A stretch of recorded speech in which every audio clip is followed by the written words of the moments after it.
कुंडली में 4 त्रिकोण होते हैं, जिनमें पहला है धर्म त्रिकोण, दूसरा है अर्थ त्रिकोण, तीसरा है काम त्रिकोण और चौथा है मोक्ष त्रिकोण।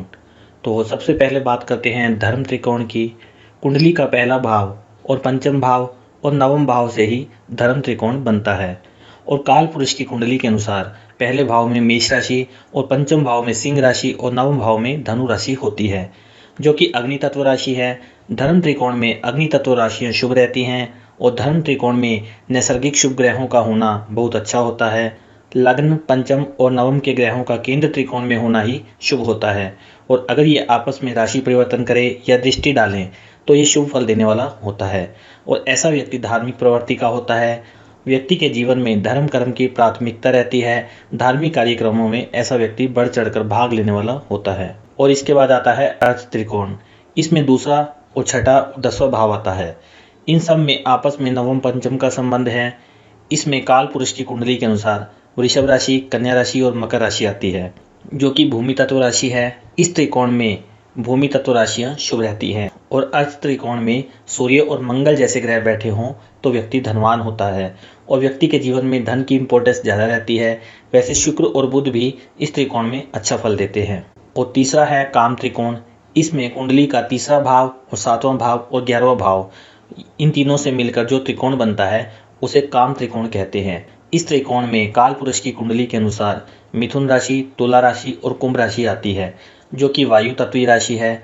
इस त्रिकोण में वायु तत्व राशि अच्छे फल देने वाली होती है और इसमें शुक्र और चंद्रमा जैसे ग्रह शुभ फल देने वाले होते हैं, क्योंकि शुक्र को प्रेम का और चंद्रमा को आकर्षण का और लगाव का और मन का और मन के विचारों का कारक माना जाता है। और प्रेम भी मन से ही किया जाता है। जब तक किसी व्यक्ति का किसी से प्रेम करने का मन ही नहीं होगा तो वह उससे प्रेम नहीं कर पाएगा। इस त्रिकोण के प्रभाव से व्यक्ति कामुक प्रवृत्ति का होता है तथा ऐसे व्यक्ति भौतिक सुखों को भोगने के लिए अधिक महत्वाकांक्षी होते हैं। और इसके बाद चौथा है मोक्ष त्रिकोण। इसमें चौथे भाव और 8वें और 12वें भाव से मिलकर जो ट्रायंगल बनता है, त्रिकोण बनता है, इसे मोक्ष त्रिकोण कहा गया है। मोक्ष त्रिकोण में काल पुरुष की कुंडली के अनुसार कर्क राशि, वृश्चिक राशि और मीन राशि आती है, जो कि जल तत्वीय राशि है। मोक्ष त्रिकोण में जल तत्वीय राशि का होना शुभ माना जाता है। इसमें धार्मिक प्रवृत्ति वाले ग्रह ज़्यादा शुभ फल देते हैं, जैसे कि बृहस्पति और केतु। केतु को मोक्ष का कारक भी माना जाता है। इसी तरह से कुल 4 त्रिकोण होते हैं।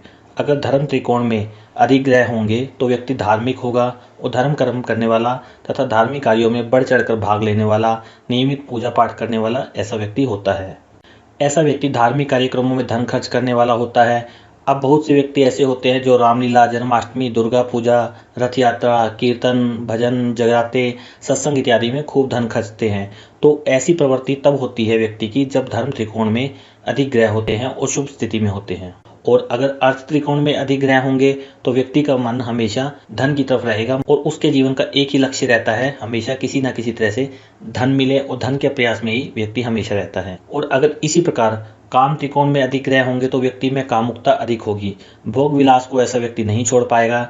एवं बुढ़ापे में भी कामुक प्रवृत्ति ऐसे व्यक्तियों की होती है। और अगर मोक्ष त्रिकोण में अधिक ग्रह बैठे होंगे तो ऐसे व्यक्ति का मन अकेले रहने में, शांतिपूर्वक अकेले घूमने में, ज़्यादा मित्र ना बनाने में और मेडिटेशन करने में, योगा करने में और अकेले बैठकर किताबें पढ़ने में या अकेले बैठकर कुछ म्यूजिक सुनने में ज़्यादा रहता है। तो चलिए इसे एक उदाहरण कुंडली से समझते हैं, देखते हैं। तो स्क्रीन पर आप ये कुंडली देख सकते हैं। ये कुंभ लग्न की कुंडली है। इसमें धर्म त्रिकोण में पहले पंचम और नवम भाव में शनि और राहु 2 ग्रह हैं, और दूसरे अर्थ त्रिकोण में गुरु, बुध, शुक्र, सूर्य, चंद्रमा सारे शुभ ग्रह हैं, यानी 5 ग्रह हैं। और तीसरे काम त्रिकोण में तीसरे, 7वें और 11वें भाव में मंगल और केतु जैसे ग्रह हैं। और केतु जैसा ग्रह तो वैसे भी अलगाववादी ग्रह है, तो ये व्यक्ति को कामुक प्रवृत्ति से दूर रखेगा। और चौथा है मोक्ष त्रिकोण। मोक्ष त्रिकोण में कोई भी ग्रह नहीं है, तो इसका मतलब है कि इस व्यक्ति के जीवन में कैरियर और धन की इंपॉर्टेंस ज़्यादा है। जितने ज़्यादा ग्रह जिस त्रिकोण में होंगे उसी त्रिकोण से संबंधित कारक तत्वों की प्रवृत्ति व्यक्ति में ज़्यादा होगी। अगर सभी ग्रह एक बैलेंस स्टेट में है, यानी कि इन चारों त्रिकोण में 2-2 या 2-3 ग्रह है, तो व्यक्ति के जीवन में ये चारों चीज़ें एक बैलेंस स्टेट में होगी। अर्थात व्यक्ति के जीवन में धर्म भी होगा, अर्थ भी होगा, काम भी होगा और मोक्ष की प्रवृत्ति भी होगी, यानी कि सब कुछ संतुलित मात्रा में होगा।